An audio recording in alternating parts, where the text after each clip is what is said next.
So when we have geometric sequences, what the difference between geometric and arithmetic is, for geometric, between each term, something is either being multiplied or divided.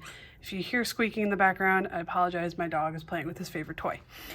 So for geometric, instead of a common difference, we have something called a common ratio. So here's how you find that. So if you open up your tab, you see one sequence where you have 2, 6, 18, 54.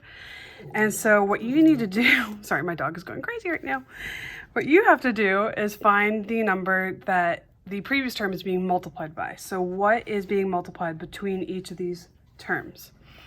So the way that you can do that, if you don't know just by looking at it, is you can take any term and divide it by the previous term. So for example, if I'm trying to find the common ratio, I can take 6 and divide it by 2. As we know, 6 divided by 2 is 3. So my common ratio is 3.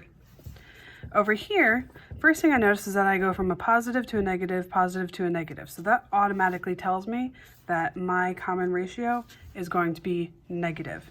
And I can also do the same thing where I take one of the terms, divide it by the previous term. So if negative 4 divided by positive 2, my common ratio is negative 2. Down here, same idea, take any term divided by the previous term. So if I take, for example, 3 divided by 9, I do get a fraction, and that's okay. My common ratio is 1/3. And it's important to realize that your common ratio is going to be a fraction or a decimal when you look at your sequence and you see that the numbers are decreasing. Over here, I have a whole bunch of fractions, and even though they're fractions, the same rule applies. So I can take, let's say, 1/4 and divide it by 1/2. Now just to show you, I'm going to do this one on my calculator so you can see what to do later.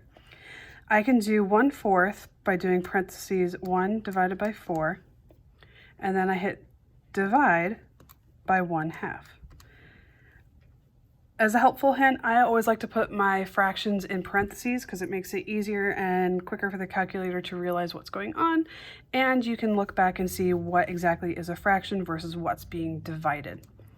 So I hit enter and I get 0.5. If you want to turn this into a fraction, what you can do is you can hit you can hit math, which is located below second, below alpha. Here's math, and then hit 1 or enter for turning it into a fraction. So I have 1/2. So my common ratio here is 1/2. Now here again, I go from a negative to a positive to a negative to a positive again. So this tells me that my common ratio is a negative. So let's say I take 10 and divide it by -5. My common ratio is -2. Okay, and same thing here. I can take any one of these. Let's keep it simple, 5 divided by 1.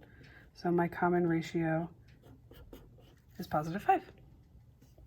I'll go ahead and box this one too, so everything's even. All right, that's how you find your common ratio.